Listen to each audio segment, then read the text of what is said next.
राधे राधे, हरे कृष्णा। आप सभी का हमारे YouTube चैनल धार्मिक कथा पर स्वागत है। आज की इस वीडियो में हम आपके लिए लेकर आए हैं सांप्रदायिक सद्भावना के प्रतीक बाबा राम सा पीर की एक रहस्यमय चमत्कारी कहानी। आप कहानी को पूरा ज़रूर सुने। हर साल लाखों लोग, कोई ऑफिस का कर्मचारी, कोई रिक्शा वाला, कोई करोड़पति, कोई लाचार, सब कुछ छोड़कर पैदल निकल पड़ते हैं उस एक जगह की ओर जहां ना हवाई जहाज ले जाता है, ना कोई ट्रेन सीधे पहुंचती है, लेकिन फिर भी लाखों लोग वहां पहुंचते हैं बिना किसी आमंत्रण के। आखिर क्या है रामदेवरा में ऐसा जो लोग हर बार आराम सुविधा सब छोड़कर पैदल ही वहां खींचे चले जाते हैं? क्या सिर्फ आस्था है या इसके पीछे कोई गहरा रहस्य छुपा हुआ है? किसी को अचानक दिल में आया कि जब तक रामदेवरा न जाऊं चैन नहीं मिलेगा, और किसी को जीवन की ऐसी पीड़ा थी कि उसने कहा अगर तू सच है तो बुला ले, और वह बुला लिया गया। इस कथा में हम आपको दिखाएंगे वह सब जो दुनिया ने कभी किताबों में नहीं पढ़ा, रामदेवरा के पीछे छुपा वो चमत्कारी बल जो एक इंसान को साधारण से दिव्य बना देता है। तो आज हम जानेंगे लोग रामदेवरा क्यों जाते हैं, और वह भी पैदल। रात के 2 बजे का समय था, सब कुछ शांत था। बाहर अंधेरे में सिर्फ हल्की हवा की सरसराहट और दूर से आती किसी मंदिर की घंटी की धीमी आवाज़ गूंज रही थी। लेकिन उस रात राजस्थान के एक छोटे से गांव में एक 55 वर्षीय किसान श्यामलाल की नींद अचानक खुल गई। माथे पर पसीना और होठों पर सिर्फ एक शब्द बुलावा आ गया है।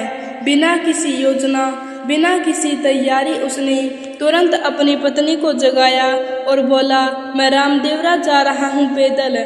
और उस समय जो उसकी पत्नी की आंखों में भाव थे वह भय और विश्वास के बीच झूलते हुए थे, क्योंकि उसने भी अपने जीवन में सैकड़ों बार ऐसे बुलावे की कहानियाँ सुनी थी कि कोई साधारण इंसान, भले ही बूढ़ा हो, बीमार हो या निर्धन, एक दिन अचानक सब कुछ छोड़कर चल पड़ता है रामदेव पीर की भूमि की ओर, जैसे किसी अदृश्य शक्ति ने भीतर से पुकारा हो। और यहीं से शुरू होती है वह रहस्यमय यात्रा जिसकी कोई स्पष्ट शुरुआत नहीं होती। वह रहस्यमय यात्रा जिसकी कोई स्पष्ट शुरुआत नहीं होती, ना ही कोई ठोस कारण दिखाई देता है। राम सा पीर श्यामलाल अकेला नहीं था, उस जैसे लाखों लोग हैं जो देश के हर कोने से ट्रैक्टर छोड़, गाड़ी त्याग, मोबाइल और पैसे की चिंता किए बिना सिर्फ पैदल निकल पड़ते हैं, हाथों में ध्वजा, सिर पर पगड़ी और आंखों में श्रद्धा लिए, और कहते हैं कि यह यात्रा जितनी शारीरिक नहीं उससे कहीं ज़्यादा आत्मिक होती है। हर मोड़ पर कोई संकेत मिलता है और हर रात किसी न किसी स्वप्न में रामदेव पीर का आशीर्वाद मिलता है। राजस्थान की तपती रेत, दूर दूर तक फैली हुई मरुभूमि, जहां दिन में सूर्य मानो आग बरसाता था और रात को आकाश तारों से भर जाता था, उस रेगिस्तान की गोद में बसा था एक छोटा सा राज्य पोखरण, और वहीं के शासक थे अजमल जी तंवर, जिनकी एक ही पीड़ा थी कि उनके राजघराने में कोई उत्तराधिकारी नहीं था।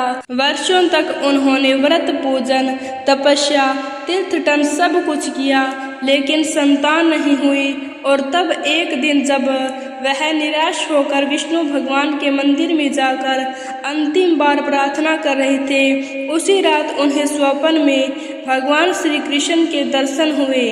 बाल रूप ने मोर पंख लगाए, बांसुरी हाथ में। उन्होंने कहा, मैं स्वयं तुम्हारे घर जन्म लूँगा, लेकिन एक शर्त है, मुझे पहचानना पड़ेगा, वरना मेरी लीला अधूरी रह जाएगी। अगली सुबह महाराज अजमल जी की आंखें खुली तो उनके जीवन में पहली बार एक अनजानी शांति थी, और 9 महीनों के भीतर महारानी मेनादे ने एक दिव्य बालक को जन्म दिया, जिसका नाम रखा गया रामदेव। लेकिन वह कोई साधारण बालक नहीं था। जन्म के साथ ही उसके मुख पर तेज, शरीर पर कांत और आंखों में ऐसा गहरा विवेक था कि राजमहल के पंडितों ने कह दिया कि यह बालक साधारण मानव नहीं, कोई दिव्य अवतार है। कहते हैं बचपन में ही रामदेव जी ने भूख प्यास पर नियंत्रण करना सीख लिया। उन्हें ना तो सोने का मोह था और ना ही राजसी वैभव में कोई रुचि, बल्कि वह दिन भर महलों से निकलकर आम जनता के बीच रहते, गरीबों को खाना खिलाते और बीमारों को स्पर्श कर ठीक कर देते थे। यह वह समय था जब समाज ऊंच नीच, जात पात और छुआछूत के गहरे जाल में जकड़ा हुआ था। लेकिन रामदेव जी ने उन बंधनों को तोड़ा। उन्होंने दलितों को गले लगाया, मुसलमान फकीरों को मंदिर में स्थान दिया और हर किसी को एक ही प्रभु की संतान कहकर अपनाया। उनके इन कार्यों से जहां एक और जनसाधारण उन्हें भगवान मानने लगा, वहीं दूसरी ओर पुरोहित वर्ग और समाज के कुछ रूढ़िवादी लोग उनके विरुद्ध हो गए।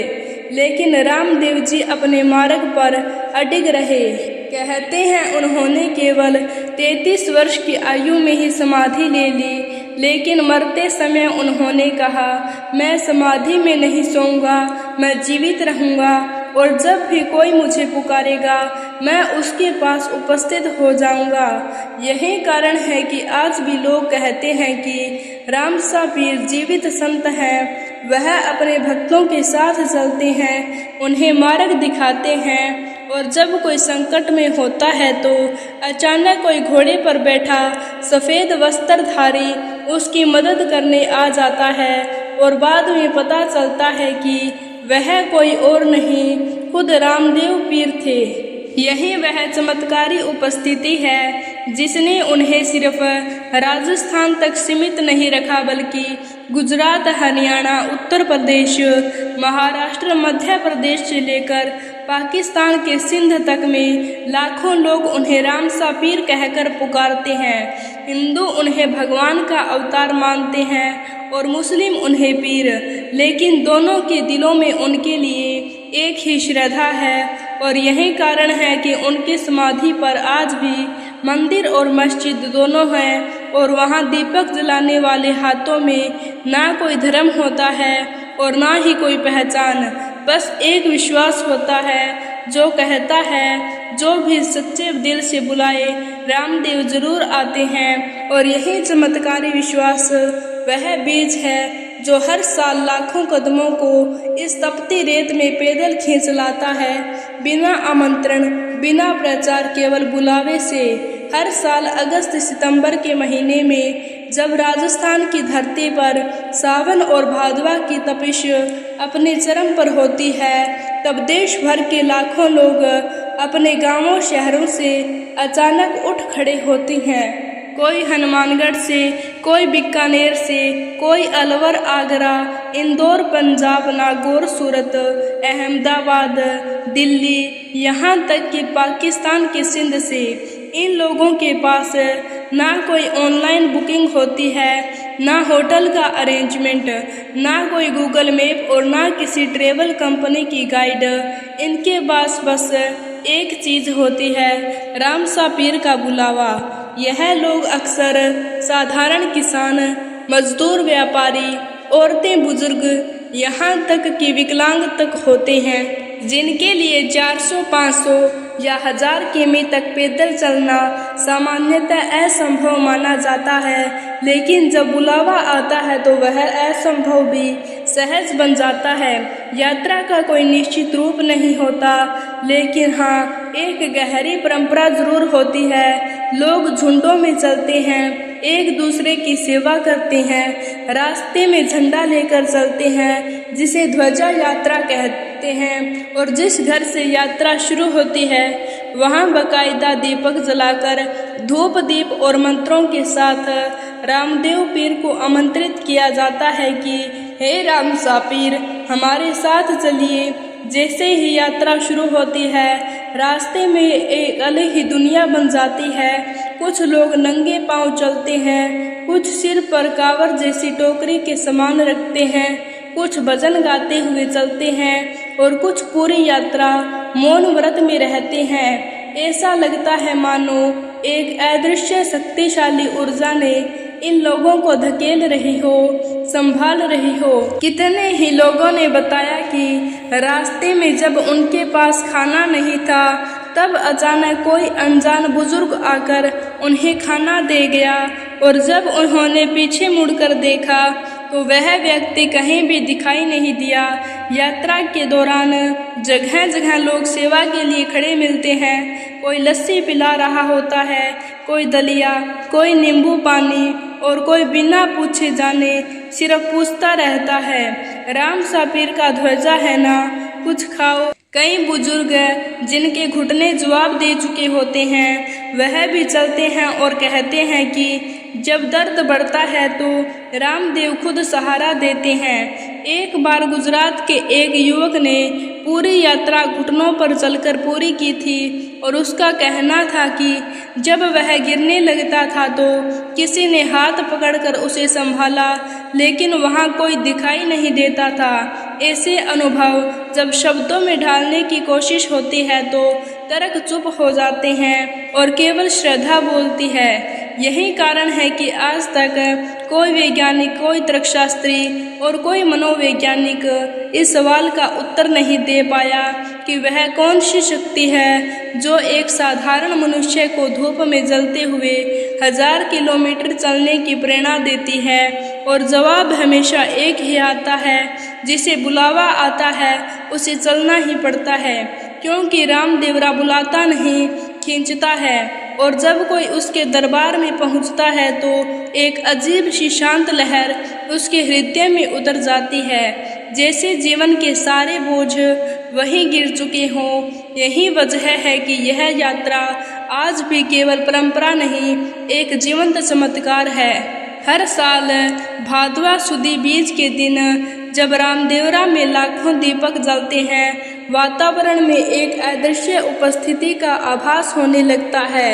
यह वही क्षण होता है जब भक्त समाधि की ओर देखते हैं और महसूस करते हैं कि वहाँ केवल एक समाधि नहीं, एक चेतन सत्ता विराजमान है, क्योंकि यही वह स्थान है जहाँ रामदेव पीर ने केवल शरीर छोड़ा लेकिन स्वयं को मिटाया नहीं। कहते हैं 33 वर्ष की आयु में जब उन्होंने समाधि लेने की बात की तो पूरा राज्य रो पड़ा, लेकिन रामदेव जी ने स्पष्ट कहा, मैं जाऊंगा नहीं, बस दृष्टि से ओझल हो जाऊंगा। और जब समाधि ली गई तो वह पारंपरिक मृत्यु जैसी नहीं थी। ना शरीर में क्षमता थी, ना रोग, ना कोई वेदना, बस उन्होंने मौन साध लिया। कमलासन पर बैठे आंखें नौदी और एक पल में उनके शरीर से दिव्य सुगंध उठी, जैसे कि पुष्प को सूर्य ने स्पर्श किया हो। और फिर उन्होंने कहा, अब भी जब भी मुझे पुकारोगे मैं यही हूँ। उनकी समाधि पर हर साल लाखों भक्त आते हैं, लेकिन जो बात रहस्य में बनाती है वह यह है कि समाधि के पास खड़े होकर अगर आप ध्यान से सुने तो अंदर से गूंजता हुआ कंपन महसूस होता है, जैसे कोई श्वास चल रही हो। वहाँ खड़े पंडित भी कहते हैं कि जब कोई सच्चे भाव से राम सापीर को पुकारता है तो समाधि हल्की गर्म होने लगती है, और कई बार तो वहाँ रखे दीपक बिना हवा के अपने आप हिलने लगते हैं, जैसे कोई अदृश्य शक्ति का स्पंदन हो। कई भक्तों ने समाधि के दर्शन के दौरान बताया कि उन्हें लगा कोई पीठ पर हाथ रखा गया है, किसी ने कान में कुछ फुसफुसाया है, और जब वह पीछे मुड़कर देखे तो कोई नहीं था। मंदिर के पुजारी पीढ़ियों से कहते आ रहे हैं कि रामदेव पीर ने सगुण समाधि ली है, यानी उन्होंने स्थिति त्यागा नहीं, उसे स्थिर कर दिया है, और जब चाहे वह पुनः प्रकट हो सकते हैं। यही कारण है कि मंदिर में कोई घंटी नहीं बजती, वहाँ रामदेव जी स्वयं विराजमान हैं, और जब भक्त आते हैं तो वह उन्हें सुन रहे होते हैं। इसलिए वातावरण पूरी तरह संयमित, शांत और ऊर्जा से भरा होता है। समाधि के पास एक छोटा सा भाग है जिसे जीवित समाधि स्थान कहा जाता है। जहाँ सिर्फ गिने चुने सेवक ही प्रवेश कर सकते हैं। वहाँ दिन में दीपक अपने आप जलती हैं और रात को जब सोते हैं तब कई बार वहाँ से भजन की ध्वनि सुनाई देती है, लेकिन जब देखा जाता है तो कोई नहीं होता। मंदिर के बाहर एक तालाब है जिसे राम सरोवर कहा जाता है। कहते हैं रामदेव पीर ने अपने घोड़े से वहाँ पानी निकाला था और आज भी उस जल को पीने से त्वचा रोग, दृष्टिहीनता और मानसिक चिंता दूर हो जाती है। हजारों भक्त गवाही देते हैं कि उन्होंने उस जल से चमत्कारी उपाय पाया है। एक बार गुजरात के एक व्यापारी ने अंधे बेटे के लिए मन्नत मांगी थी और जब वह लड़का राम सरोवर में स्नान के बाद समाधि पर पहुंचा तो समाधि से उठती रोशनी उसकी आंखों में समा गई और वहीं मंदिर के सामने उसकी दृष्टि लौट आई। यह घटना आज भी वहां लिखी हुई है। इतने वर्षों बाद भी इस समाधि पर रखा फूल ताज़ा रहता है और अगर कोई चोरी से उसे घर ले जाए तो कहती हैं उस घर में अनहोनी घटती है, क्योंकि वह पुष्प केवल सेवा के लिए है, संग्रह के लिए नहीं।